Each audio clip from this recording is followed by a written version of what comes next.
In this video, you're going to learn one easy way to make your case studies more authentic, a mistake to avoid losing your reader's interest in the first 10 seconds, the core element that every one of your case studies must have, how to make your case studies engage mobile readers, how to make your case studies more readable, and one of the best ways to conclude your case studies.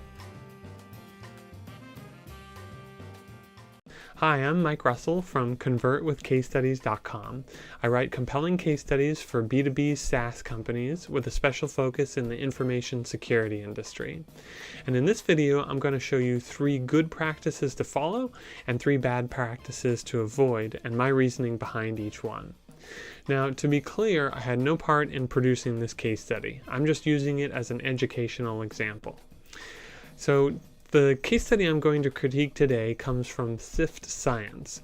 They use machine learning to predict and stop fraudsters, and it's about their serving a mobile application called HotelTonight.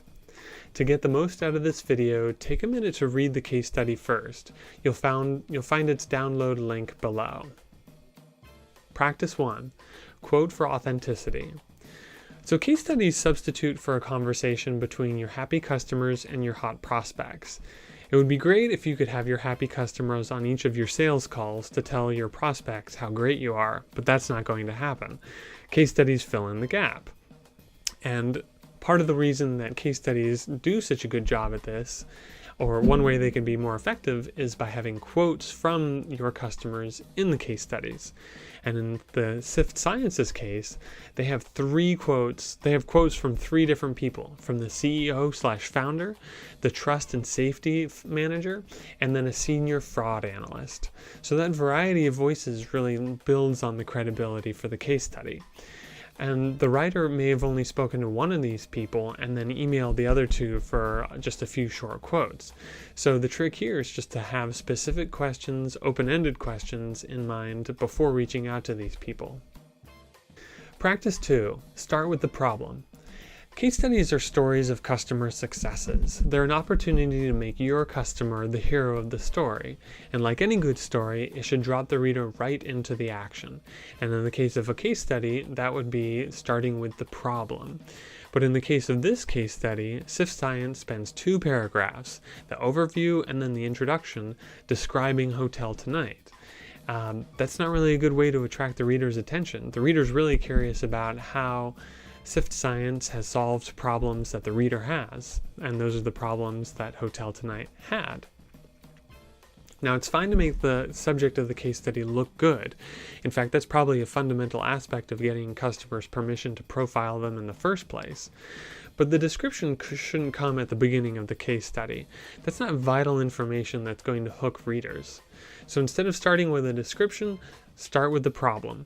And in this case study, there's plenty of description of the problem. It's just buried on the 3rd page.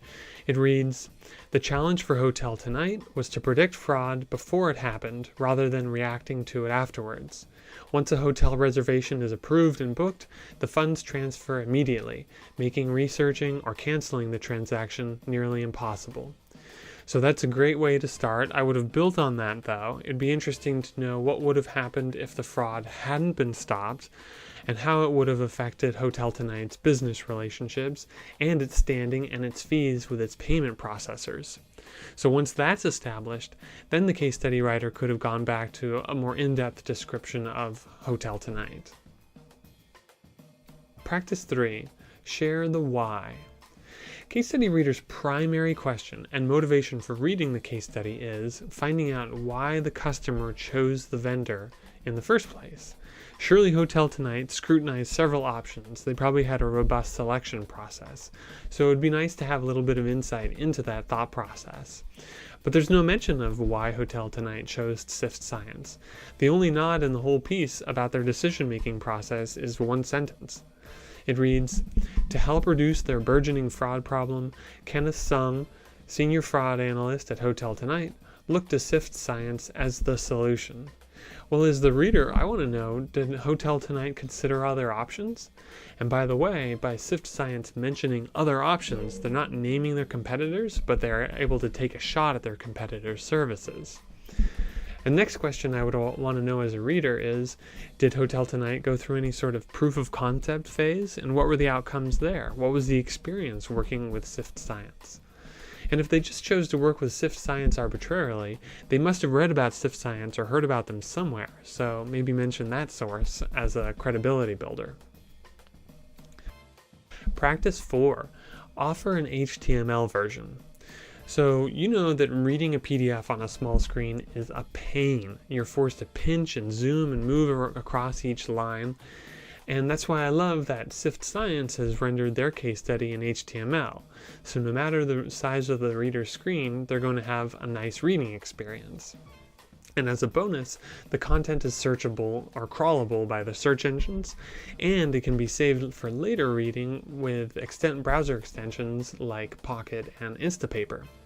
And so if you're not quite ready to give up the PDF format, just provide both formats and let readers choose the one that suits them best. Practice 5. Remember readability. For the number of characters per line, it looks like the graphic design profession has settled on 45 to 75 characters. And this case study, displayed full width on a desktop monitor, exceeds that maximum limit. The extra width impacts the case study's perceived readability. It makes the reader think that it's going to take a little extra effort to read, and that diminishes the chances that they will actually read it. So though I applaud Sift Science for displaying their case study in HTML, I think they do well to reduce the character count on full width display. Practice 6. Close with a quote. As I mentioned before, case studies are a great substitution for a conversation between your customers and your prospects. And you want to leave your case study readers with a clear, resounding message from your happy customer. So concluding with a quote is a great way to do that. And this case study does a great job of concluding with a quote. It reads, "We definitely saved a lot of time with Sift Science. Our fraud management resources are so much more efficient, saving us time and energy to focus on growing our product." This hits on the primary benefit that I imagine Sift Science wants to position itself for. And I just wish that the case study writer had cited the name and the title of the person who gave the quote. Lacking that information impacts the credibility of the quote. Alright, there you have it. 6 practices to make your case studies stronger. If you found this video helpful, I'd appreciate it if you shared it with your friends and colleagues. I'm Mike Russell from convertwithcasestudies.com. Thanks for watching. Practice 3. So, before, case studies substitute for a conversation between your happy customers and your